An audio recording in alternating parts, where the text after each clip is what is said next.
te peleaste con tu esposa y con tu esposa. No es la reunión de matrimonio de mañana, pero pensaba. ¿Eh? ¿Ya arrancó? No, falta, tranqui. Pero, ¿cuántas situaciones, no? Uno, desde chico, va escuchando, va viendo lo que pasa en el hogar, después le pasa a uno también. ¿Cuántas veces me ha pasado, o nos ha pasado como al sol, escuchar que un esposo cuando está enojado, cuando no entiende, cuando no quiere escuchar, pega un puertazo y se manda a mudar? No digo que pase en todos lados, pero ha pasado. No estoy juzgando, ¿no? Estoy contando o estoy dando información en términos generales que a veces pasa, o que ha pasado, o que muchos pueden seguir pasando. Pero, ¿viste? ¿Qué haces frente a una situación de impotencia? ¿Qué haces cuando una situación de impotencia, una situación que te confronta, una situación donde sos descubierto o descubierta? Estoy hablando distintamente del sexo masculino o femenino. ¿Qué hacemos? ¿Hacia dónde corremos? ¿Hacia dónde vamos? ¿Hacia dónde escapamos? ¿Cuál es la actitud que tomamos? Viste que te sentís confrontado, descubierto, y lo primero que uno puede hacer es violentar, puede retrotraerse y callarse, puede salir y escapar de la situación, ¿o no? Hay algunas que dicen, yo me voy al shopping, pastor. ¿Al shopping? Reviento las tarjetas. ¿Qué pasa? No te rías, José Luis, porque no hablo de casos conocidos, se me ocurren ejemplos. O algunos que dicen, escapo, yo necesito irme a caminar y tomar aire para bajar, ¿no? ¿Cuánto caminas? 3 días. ¿Cómo en 3 días? Pastor se fue hace 3 días y no vino. ¿No? 3 días caminando para descomprimir, para no verla, para no enojarme, no sé, para poder uno sobrellevar aquello que lo está pinchando, que le está doliendo, que lo está molestando. Otros escapan al deporte, ¿o no? Algunos dicen, hago 1 hora de gimnasio, voy a hacer 4 horas en la bicicleta, después te bajas la bicicleta y vas como en la bicicleta, como si fuese, ¿no? Seguís pedaleando mientras vas caminando. Pero uno busca una escapatoria frente a situaciones que lo superan, que lo sobrepasan, ¿sí? Buscamos escapatoria. Hay personas que llaman a un amigo, o una amiga, tengo para contarte, y ese contarte son sentarte y perder desde las 4 de la tarde hasta pasaron los perros, los gatos, los hijos, vino el marido, se bañó, están preparando la cocina, siguen charlando, cenaron y vos seguís, ¿no? De las 4 de la tarde hasta las 12 de la noche. Escapaste a los brazos de un amigo, de una amiga, a contarle tus angustias, tus preocupaciones, tu dolor, la noticia que te dieron, aquello que te duele, aquello que te está... Hola, ¿nos pasa o no nos pasa? En diferentes circunstancias, y me debo quedar corto con los ejemplos, pero me conozco que me extiendo si me sigo dando ejemplos. Y el fin no es morir en los ejemplos, sino es descansar en la palabra de Dios en esta mañana. Y el Señor me hablaba, en estos días venía meditando sobre esta palabra que te voy a compartir, y seguramente habrás escuchado 20 millones de veces prédicas relacionadas a las cuevas. En la Biblia aparecen un montón de oportunidades, situaciones o acontecimientos que giran en torno a una cueva. En la antigüedad, en tiempos bíblicos, en tiempos de Israel, en la Biblia, las cuevas se utilizaban para varias cosas. En primer lugar, se utilizaban como viviendas. En un momento Lot con sus hijos, cuando estaban huyendo, tuvieron que utilizar las cuevas y lo usaron como un lugar de vivienda para vivir. Se utilizaban en la antigüedad las cuevas como vivienda, no solo como vivienda, sino que también las cuevas se utilizaban como tumbas. Justamente uno de los pasajes que vamos a leer ahora, en Juan capítulo 11, si quieres abrirlo, lo vamos a leer ahí, todavía no lo pongas, Lau, pero en Juan capítulo 11 vemos que Lázaro había muerto y estaba en una tumba, pero dice el texto que la tumba era una cueva. Se utilizaban las cuevas como lugares para poner ¿a quiénes? A los muertos. O sea que se utilizaban para vivienda, se utilizaban como tumbas, y también las cuevas se utilizaban como lugar de refugio, para esconderse ante problemas, ante guerra, ante los asedios que sufría una ciudad. Las personas, los guerreros, iban y se escondían ¿en dónde? En las cuevas. Las cuevas también eran un lugar de refugio, eran vivienda, lugar de refugio, eran tumbas. Y yo esta mañana quiero compartirte sobre 3 cuevas que vamos a ver. Y es más, según el acontecimiento y la situación en las que vamos a ver estas cuevas, yo las califiqué o las describí con un nombre. Por ejemplo, de la primera que te quiero hablar es la cueva de la muerte. Decí la cueva de la muerte. La cueva de la muerte es cuando ya no hay solución, ya no hay escapatoria, porque después de la muerte, ¿qué hay para nosotros? Sabemos vida eterna. Pero para nosotros los muertos ya no pueden hacer nada, no tienen posibilidad, no hay oportunidad, ya el muerto no tiene esperanza. Entonces, una de las cuevas que vamos a ver es la cueva de la muerte. Pero también Otra cueva a la que nos vamos a trasladar y vamos a entrar un ratito en ella es la cueva de la tristeza o la cueva de la depresión o la cueva del temor. Una cueva donde nos vamos a meter a raíz de ¿qué? Como te dije, tristeza, temor, depresión. Y la tercer cueva la llamé la cueva de la vergüenza. ¿Cómo la llamé? Estas tres cuevas vamos a visitar en esta mañana en el recorrido de la palabra de Dios. Y el mensaje va a ser, el título de este mensaje es que no vas a morir en ninguna de ellas. Decirle a tu hermano o a tu hermana que está a lo tuyo, no vas a morir en ninguna cueva. ¿Pero no dijo que hay una cueva de la muerte? Pero Jesús llamó a que salga de ahí fuera. Y si alguno se encuentra en una cueva de muerte, o en una cueva de tristeza, o de depresión, o en una cueva de vergüenza, Jesús también esta mañana te va a llamar ¿a qué? A que salgas. No vas a morir. Sí son necesarias. Vamos a ver que las cuevas son parte del proceso de muchas cosas en la vida del cristiano. Que vamos ahí, caemos o recurrimos a ella porque somos seres humanos, sujetos a un espacio, a una condición humana, a una naturaleza. Siempre digo, el ser humano tiene doble, el Hijo de Dios tiene doble naturaleza. La naturaleza humana corrompida, la cual tiene todo ser humano, pero también tenemos la nueva naturaleza que el Señor nos ha dado. ¿Cuántos dicen amén? ¿Cuántos son nuevas criaturas? La nueva vida que Dios nos ha dado, una vida restaurada, renovada, santificada, pero de tanto en tanto pareciese que nos olvidamos de esa nueva naturaleza y vuelve a predominar o a ganar espacio, o empieza a dominar nuestros pensamientos o nuestras actitudes, nuestra vieja naturaleza. ¿Puede pasar? Sí, no es que puede pasar, pasa.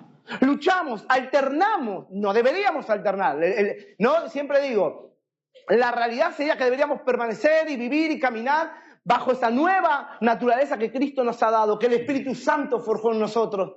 Pero tarde o temprano a veces nos pasa que nuestra vieja naturaleza quiere revivir. Y está la cueva de la muerte que tenemos en San Juan, capítulo 11. Quiero que me acompañes ahí. Es conocida esta historia de Lázaro, que era amigo ¿de quién? De Jesús. ¿Hay a muchas personas que en la Biblia se las llame amiga de Jesús? O que a Jesús le digan tu amigo. Hay algunas personas que veamos prácticamente solo a Lázaro vemos que lo llama de esta manera. ¿Estás ahí en Juan capítulo 11? Voy a leerte del versículo 1 al 5. Dice, estaba entonces enfermo uno llamado Lázaro de Betania, la aldea de María y Marta, su hermana. María, cuyo hermano Lázaro estaba enfermo, fue la que ungió al Señor con perfume y le enjugó los pies con sus cabellos. Verso 3 dice que enviaron pues las hermanas para decir a Jesús, Señor, he aquí, el que amas, ¿cómo está? Oyendo Jesús le dijo, esta enfermedad no es para muerte, sino para la gloria de Dios, para que el Hijo de Dios sea glorificado a través de ¿qué? De ella. O sea, que se glorifica a través de ¿qué? De la enfermedad. Vamos a ver que Jesús no se glorificó en la enfermedad. ¿En qué se glorificó? En la muerte. Pero Jesús le dijo, esta enfermedad no es para muerte, sino que para la gloria de Dios, para que el Hijo de Dios sea glorificado por ella. Y amaba, dice Jesús, a Marta, a su hermana y a Lázaro. Los amaba. Está hablando que había una relación de intimidad. Una relación íntima, fuerte, entre Jesús, Lázaro y sus hermanas. Y yo titulé esta primera cueva, dije, la cueva de la muerte. Claro, una situación. Lázaro, como cualquier ser humano, empezó a enfermar. De tal manera que esa enfermedad empezó a avanzar, empezó a ser agresiva, al punto tal que, claro, no es que lo llamaron para decirle, Jesús, tiene fiebre, venía a tocarle la frente a ver cómo lo sentís vos. No era que estaban sospechando de que, bueno, se sentía un poco mal. Había evidencias de que de la enfermedad que tenía Lázaro era una enfermedad que iba a traducirse o que iba a desembocar ¿en qué?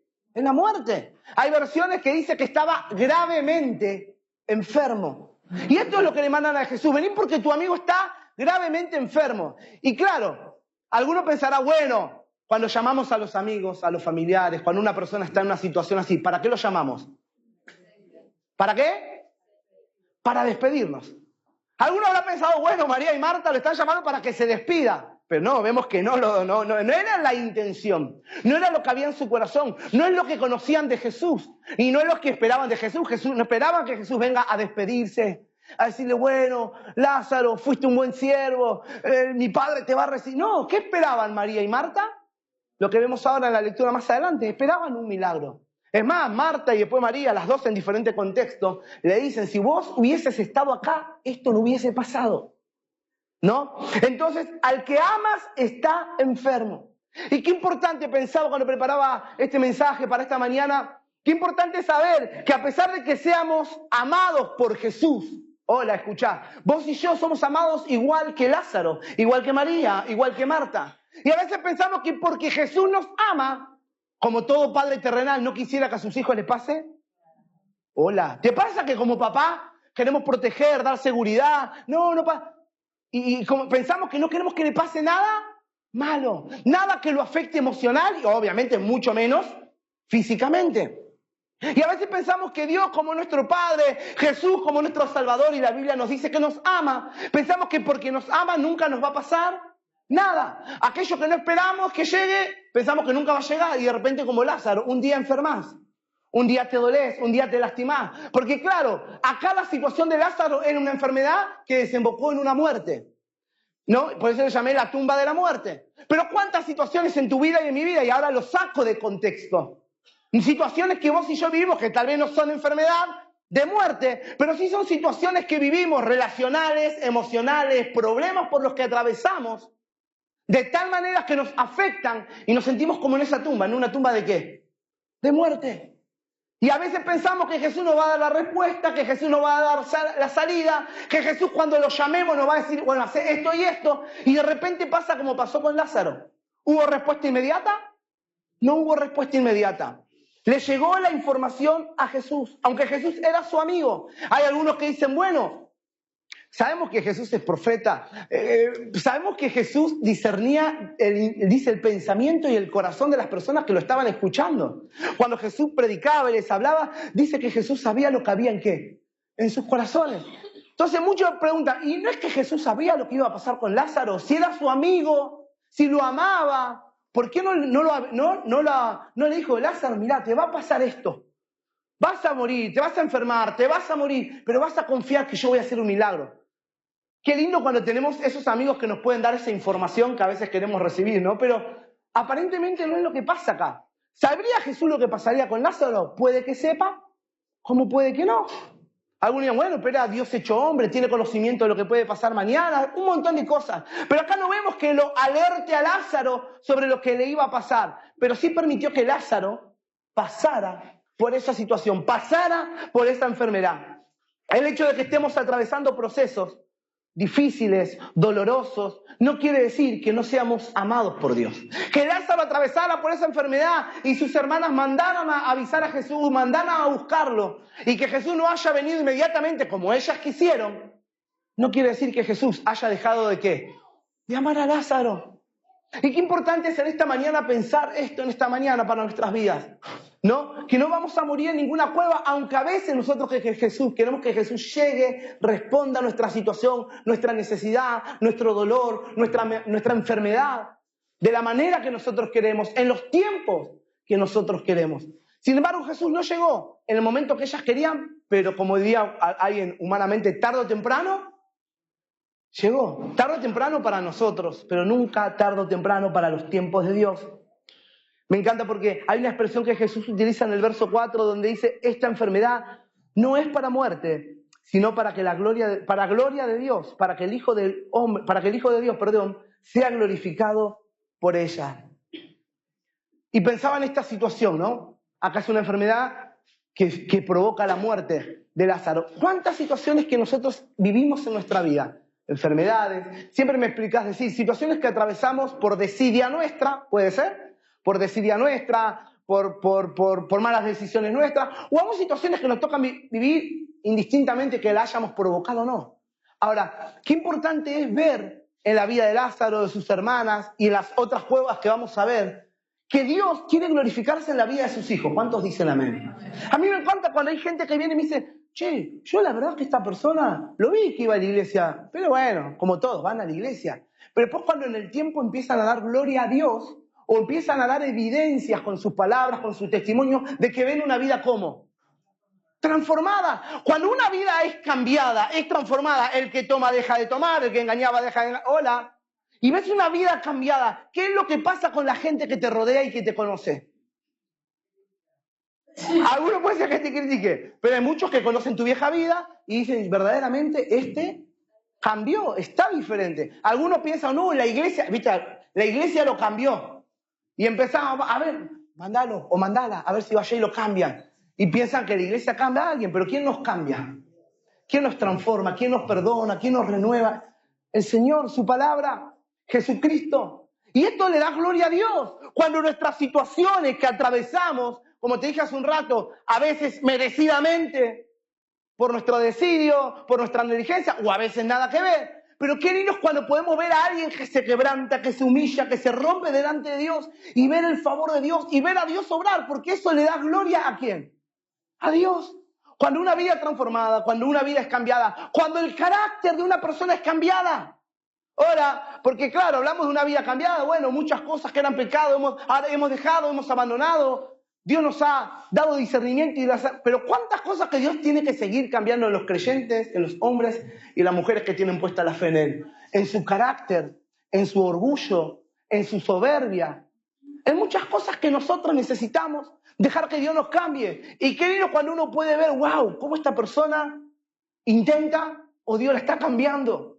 Dios la está cambiando, está muriendo, está cambiando en este aspecto o en esta situación. Y me encanta porque Jesús dice sobre Lázaro, esto que está atravesando Lázaro es para que la gloria sea para Dios. Claro, era una enfermedad que destinó a muerte, pero cualquier situación que vos estés atravesando, que Dios la pueda destinar para glorificarse en tu vida. Problemas, ¿cuántos tienen problemas económicos? Problemas de deuda.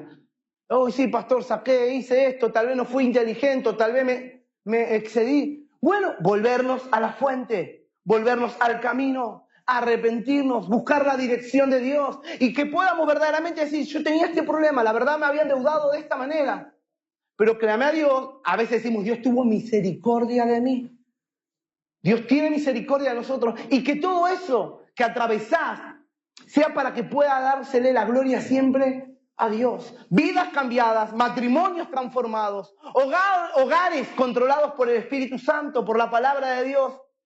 La situación que estaba atravesando, en otras palabras, Lázaro y sus hermanas. Vos decís, ¿por qué Lázaro y sus hermanas? Porque Lázaro ya estaba muerto, ¿no? Pero sus hermanas, ¿cómo estaban? ¿Alegres? Triste. ¿Cómo estaba la fe de estas mujeres? Porque tenían la fe que si Jesús hubiese venido, Lázaro no hubiese muerto. Su fe tal vez estaba deteriorada, ¿no? Avasallada. Entonces, lo que Lázaro y sus hermanos estaban atravesando no era para destruirlos, no era para avergonzarlos. Ah, mirá, al que Jesús amaba. En el verso 37, me adelanto un poco, pero dice, y algunos de ellos dijeron, ¿no podía que abrió ojos a los ciegos haber hecho también que Lázaro no muriera? Ya había gente que estaba especulando, ya había gente que estaba pensando cómo Jesús tendría que haber hecho. Hola, ¿te pasa? Tanto los de afuera como los de adentro. A los de afuera son estos que opinaban, que miraban, pero ¿por qué no podría haber hecho esto? O lo mismo que dijo María, o lo mismo que dijo Marta, si hubieses venido antes, cuando te llamamos, porque a Jesús le dieron la noticia, ¿qué hizo Jesús? ¿Salió corriendo? ¿Llamó un Uber? Se quedó, dice, 2 días más. Se quedó 2 días más esperando. Y no era para avergonzarlos, no era para destruirlos. Ah, mirá, al que Jesús amaba, el que Jesús venía, porque aparentemente, según la Biblia, nos da estas indicaciones como que esta relación, ¿no? Tal vez Jesús frecuentaba la casa de Lázaro, de María y Marta, y compartía almuerzos, cenas con ellos. Y mirá el que Jesús amaba, sus hermanas que mandaron a llamar no vino. El que tenían puesto su fe y su esperanza, los dejó tirados. Y esta situación Jesús le dice, esta situación no es para muerte, no es para que sean avergonzados. No es para que sean, seguramente ¿cuántas veces nos pasa que nos sentimos así, expuestos por las situaciones que vivimos y que atravesamos, pero somos hijos de Dios, y yo digo esto, y yo le digo a mi familia que Dios es amor, y que Dios suplirá todo lo que me falte conforme a su riqueza, y empezás, ¿no? Todos los textitos, todo. Y de repente, mirá, vos vas a la iglesia, pero tenés problemas, tenés deuda, y tenés que lo otro. Bueno, vos también vas a la iglesia, Dios te cambió, pero te tiene que seguir cambiando, ¿no? Y qué importante que Dios sea glorificado en nuestras necesidades, en nuestros problemas, en nuestra persona. Porque tu proceso puede ser como el de Lázaro, una enfermedad, puede ser una deuda, puede ser un dolor.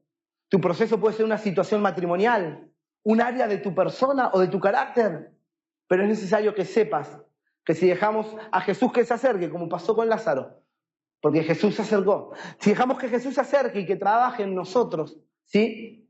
A través de nuestra situación, Dios se puede glorificar. Y eso es importante en esta mañana, que Dios se pueda glorificar en tu vida. Sea cual sea la situación que estés atravesando, que permitas que Jesús se acerque. Como lo hizo con Lázaro. Voy a avanzar un poco más. Dice, sus hermanas dijeron, verso 21 y el verso 32, ¿no? Si hubieras estado allí, mi hermano no hubiera muerto. Esperaban que Jesús corriera. Esperaban que Jesús corriera ante la noticia porque era su amigo, ante la noticia de la enfermedad. Sin embargo, no fue lo que ocurrió. Todos quisiéramos saber, me anoté, todos quisiéramos saber el por qué y el para qué de los problemas que atravesamos. ¿No te pasa eso? ¿Por qué esto? ¿O para qué? El por qué o el para qué de las cosas que atravesamos. Me imagino Marta y María, amiga de Jesús. El por qué y para qué de esa enfermedad, el por qué y para qué de que le avisamos a Jesús pero no vino. ¿Y cuántos por qué y para qué que muchas veces no tienen qué? Una respuesta. Siempre digo, uno busca una forma de qué? De autoconsolarse. Ay, pobre de mí, ¿no? Uno busca la forma de encontrar una respuesta que se ajuste tal vez emocionalmente, intelectualmente a lo que está viviendo. Pero todos queremos tal vez saber el por qué y el para qué de los problemas que atravesamos. Pero Dios a veces no nos los revela, Dios no nos muestra. Pasamos por esos dolores, pasamos por esas situaciones. Pero Dios nos va a enseñar a través de su palabra, Jesús, su palabra, el Señor, nos va a enseñar a mantenernos firmes, a mantenernos confiados, firmes en la fe. Su palabra nos enseña a mantenernos con los ojos puestos ¿en quién? Sabiendo que a los que aman a Dios todas las cosas, a los que conforme a su propósito. O sea, tenemos palabras, tenemos promesas, donde el Señor nos llama a descansar y a confiar, aunque no podamos entender, o aunque estemos en una cueva, que la podamos llamar la cueva de la muerte. Una cueva donde pensamos que no hay salida, que no hay solución, que no hay escapatoria. Una cueva donde pensamos que era chiquita, pero se terminó siendo ¿cómo? Grande. Y ahora, ¿cómo salir de ella? ¿No? Dice, bueno, lo que le decían la gente del barrio, ¿no? Los vecinos, desde afuera igual que de adentro, ¿no? Siempre habrá gente especulando en cuanto a las cosas que Dios hace o deje de hacer en nuestra vida. ¿No podía sanarlo como hizo con los ciegos? Lo que para muchos parece un fracaso o una derrota, para Dios es una oportunidad para glorificarse. Aunque muchos te ven fracasado, te puedan ver arruinado, pastor, para tanto, te puedan ver llorando. Viste que yo siempre digo cuando yo era chiquito, siempre solía cantarse una canción que dice, no puede estar triste el corazón, y ibas a la iglesia con una sonrisa, y la Biblia, una sonrisa oreja a oreja, y por ahí no tenías ganas de estar como. Pero claro, si vos no estabas sonriente, a este algo le pasa. Y como si fuese malo que te pasen cosas, porque pasan cosas. Pasa que siempre estamos mirando lo que el otro ve, piensa y cómo nos ve. Y es más, su pensamiento, si lo llega a expresar con su cara, imagínate si lo expresa con su boca. Pero qué importante es esto.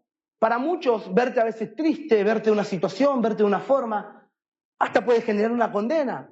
Pero para Dios es una oportunidad para que pueda glorificarse en tu vida. Si estás en una cueva de muerte, en una cueva donde ves que no hay oportunidades, que no hay esperanza, como hizo con Lázaro. ¿Qué le dijo a Lázaro? Ven, Lázaro. No voy a leer todo el texto, pero vos puedes leerlo después en tu casa, verso 38 al 43. Dijo que quiten la piedra. María le dice, pero ya hiede, porque hace 4 días que está y ya el cuerpo estaba en descomposición. Jesús le dice, ¿no te he dicho que si creyeres o que si crees verás la gloria de Dios? Y un Dios que quiere manifestar su gloria. ¿Qué quiere hacer Dios? Manifestar su gloria en tumbas de muertos, en tumbas de situaciones que te quieran dejar muerto.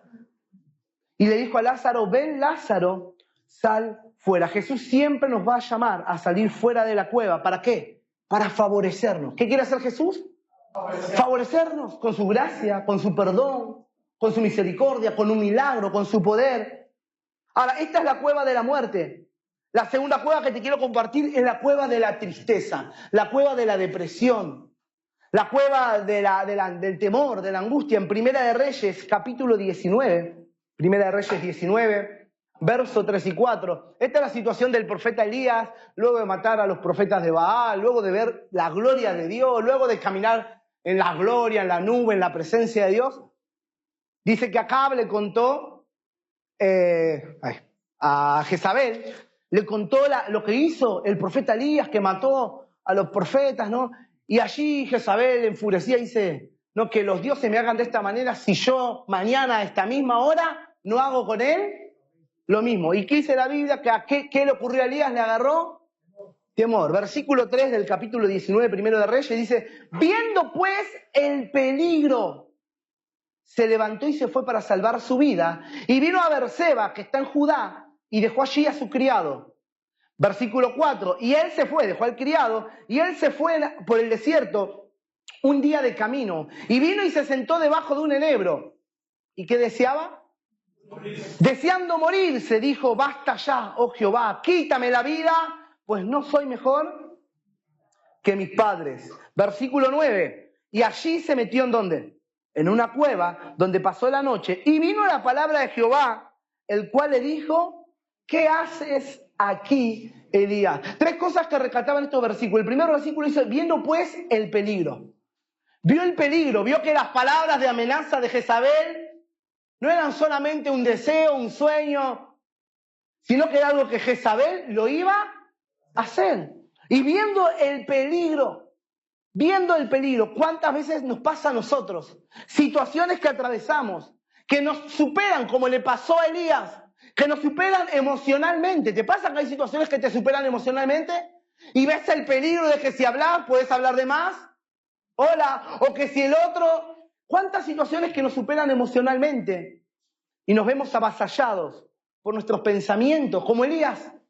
Esos pensamientos que nos hacen ver el peligro de la situación y muchas veces no sabemos cómo actuar. ¿Te ha pasado no saber cómo actuar?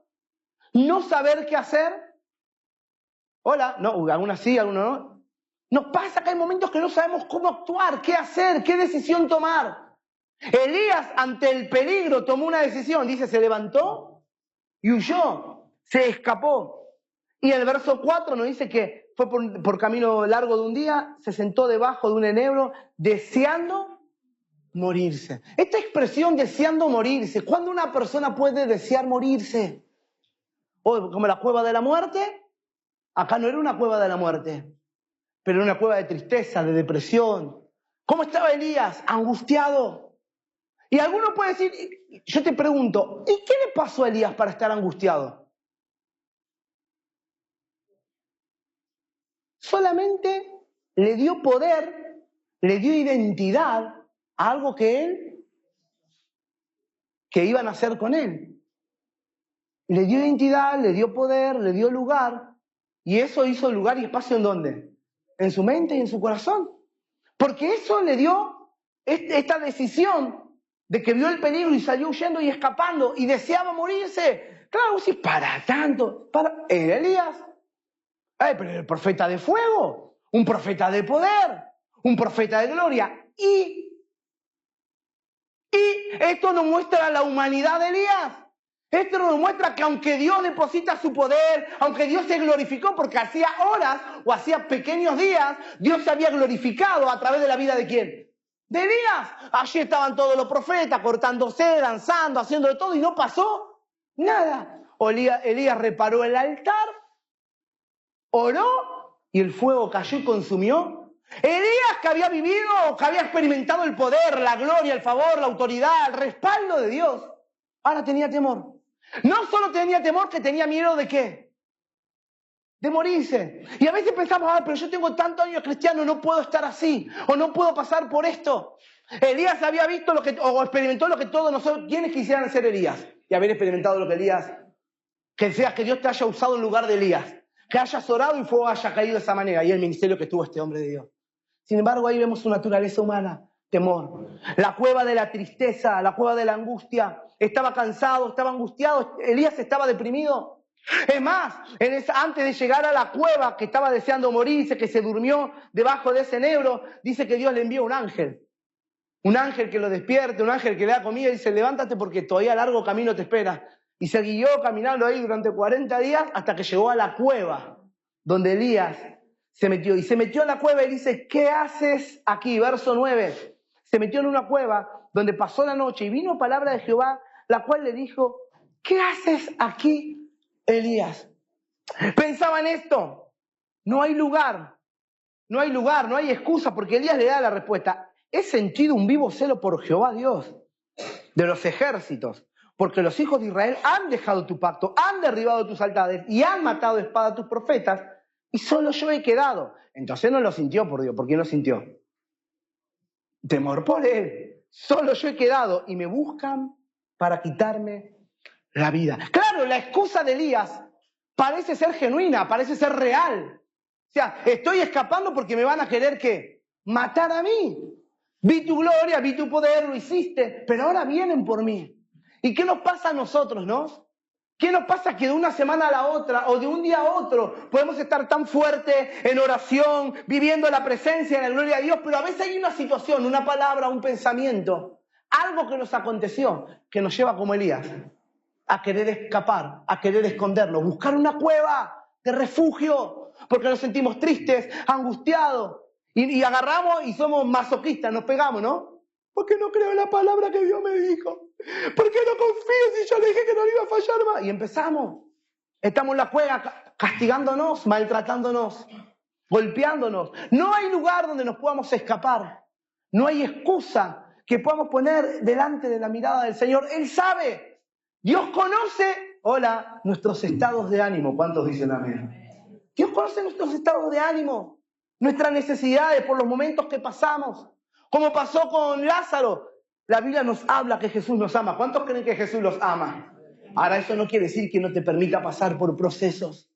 Procesos donde Dios quiere glorificarse en tu carácter. Procesos donde Dios quiere glorificarse a partir de hoy. ¿A través de qué? De tu boca. Que ya no te escuchen más como te escuchaban hablar, sino que te escuchen hablar de otra manera. ¿Y a este qué le pasó? ¿Y a esta? Que Dios se glorifique a través de tus labios. Que Dios se glorifique a través de tu vida. Que Dios se glorifique a través del arte, del talento que has depositado ¿en qué? En tu vida. Que lo que antes usabas para honrar al mundo, para edificar en la naturaleza humana, hoy lo puedas traer a los pies de Cristo y lo puedas poner en su mano, a su servicio, y Dios pueda ser glorificado a través de eso, a través de tus dones, de tu vocación. Él nos ama, Dios nos conoce y nunca nos quiere abandonar. Solo quiere que aprendamos a través de los procesos a confiar y a esperar en Él. Y la última cueva que te quiero nombrar es la cueva, la llamé la cueva de la vergüenza. Acompáñame, Santi. ¿Por qué la llamé la cueva de la vergüenza? Porque algunos dicen que resultó siendo para David, en la cueva donde David huyó, que alguien sabe el nombre, ¿cómo se llamaba? ¿La cueva de qué? La cueva de Adulam. Algunos dicen que terminó siendo el centro de operaciones militares, de donde David entraba y salía e iba. Pero claro, David no fue a la cueva a refugiarse, a esconderse porque era el lugar que él quería. También lo estaban buscando ¿para qué? Para matar. Primera Samuel capítulo 22, 1 al 4. Yéndose luego David de allí, huyó a la cueva de Adulam, y cuando sus hermanos y toda la casa de sus padres lo supieron, vinieron allí, a la cueva donde él estaba. Versículo 2, se juntaron con él todos los predicadores, los profetas, los ungidos, los que hacían poderes milagrosos, los que sanaban enfermos y echaban fuera demonios. ¿Quién se juntó con David? Los que nadie quiere.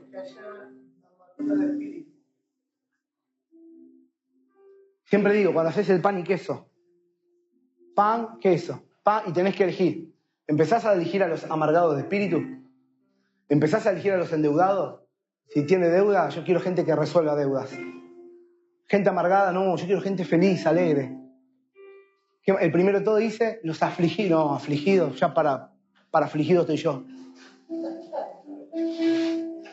La cueva de la vergüenza. ¿Quién diría, este es mi equipo? ¿No?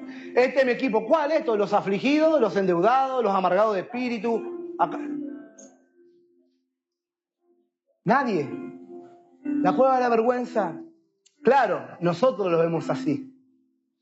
Y yo le puse este título. La Biblia no dice la cueva de la vergüenza. Pero yo le estoy dando esta mirada. La cueva de la vergüenza. Se juntaron con él todos ahí. Claro, encontraron en David un líder. Pues sí, bueno, pero no tenía cositas mejor que se le pegaran. Y David estaba en esta cueva escapando de Saúl. Algunos supieron y fueron allá.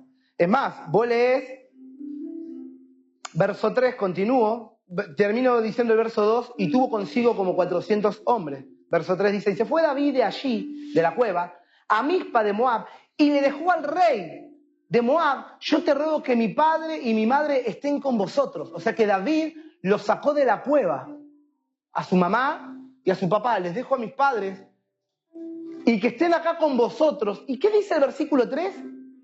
Hasta que sepa lo que Dios hará.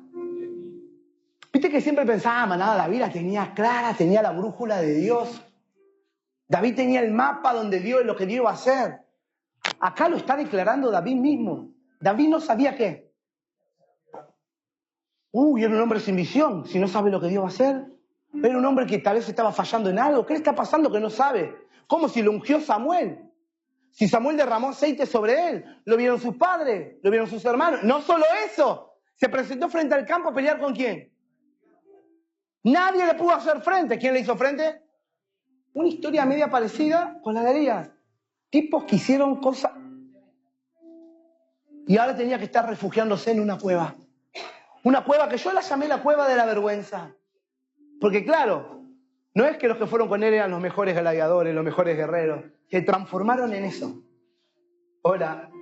Se transformaron en eso. Y no estoy en esta mañana acá para decirte que las cuevas son malas, las cuevas son dañinas. Las cuevas representan oscuridad, las cuevas representan momentos de dolor. Las cuevas representan hasta nuestros estados de debilidad. Las cuevas representan un montón de cosas. Las pasó David, las pasó Elías. A Elías le dijo lo mismo. Yo ya me fui directamente a la historia de Samuel por la cuestión de los tiempos. Pero a Elías le dijo, ¿qué haces aquí? Y más adelante habla que pasó, ¿no? Un torbellino, que pasó el fuego, el silbo apacible. Y de repente Dios le termina diciendo, Elías, sal fuera. Hermanos, todos atravesamos diferentes cuevas. Tal vez la cueva de la vergüenza para vos es la cueva de aquello que querés que nadie se entere. Aquello que te genera ¿qué? Que nadie sepa mi deuda, mi problema, que soy un afligido. Que nadie sepa que soy un amargado de espíritu o una amargada de espíritu. Pero me encanta porque David le dice esto al rey de Moab, hasta que yo sepa lo que Dios hará en mí. Claro, pareciese que David estaba con cierta duda.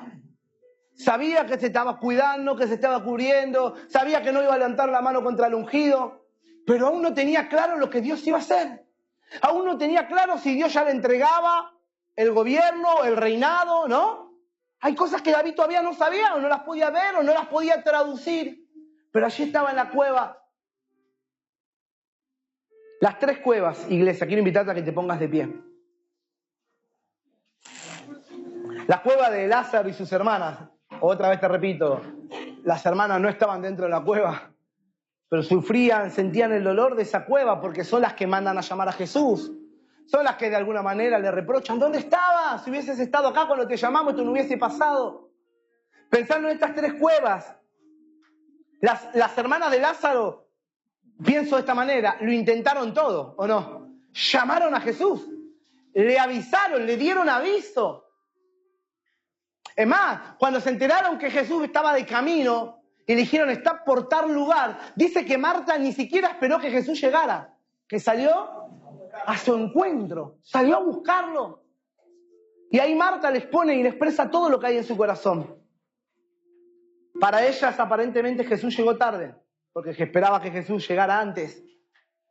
La cueva de Elías es la que Elías se dejó dominar por el temor, por la tristeza, por la frustración, por un pensamiento que permitió que creciera en su mente.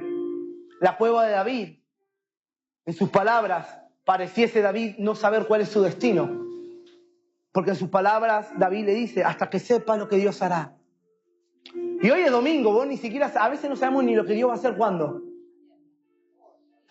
Hoy mismo a la tarde, ¿no? Pero decimos mañana. ¿Y cuántos están esperando que Dios haga algo? ¿Cuántos están esperando que Dios los saque de la cueva? ¿Cuántos están esperando que Dios los saque de la cueva de la vergüenza? De la cueva esa donde parece no haber vida, muerte. De la cueva de la tristeza. Que sea en esta mañana, que sea en este día, donde Jesús te diga, ven, sal fuera. Porque si hay algo que vemos en estos pasajes, es que Dios nunca se manifiesta dentro de la cueva. ¿Escuchaste? Jesús entró a la cueva de Lázaro, desde afuera lo llamó. A Elías sabía que estaba ahí, le habló con voz audible y le dijo, ¿qué haces aquí? Entró a la cueva, lo llamó ¿a dónde? Al fuera. Y David estaba con todos estos muchachitos y aún no entendía qué es lo que Dios iba a hacer. Hermanos, Dios nunca se manifiesta dentro de la cueva. Dios siempre nos va a llamar a salir de ella. ¿Para qué? Para experimentar su poder. Porque en la cueva es nuestro lugar de dolor, de tristeza, de lo que estamos viviendo. Pero cuando Dios nos saca de esa zona donde nuestros pensamientos, nuestras emociones, lo que sentimos, nos estaba apresando. Y Dios nos llama, ¿sabes para qué? Para salir fuera de la cueva, como dice con Lázaro, para glorificarse. Dios quiere glorificarse en tu dolor, en tu necesidad, en tu problema. Déjalo que te saque de la cueva. Déjalo que Dios manifieste su poder. ¿Para qué? Para que pueda glorificarse. Para que Dios pueda glorificarse en tu vida, en tu familia, en tu matrimonio.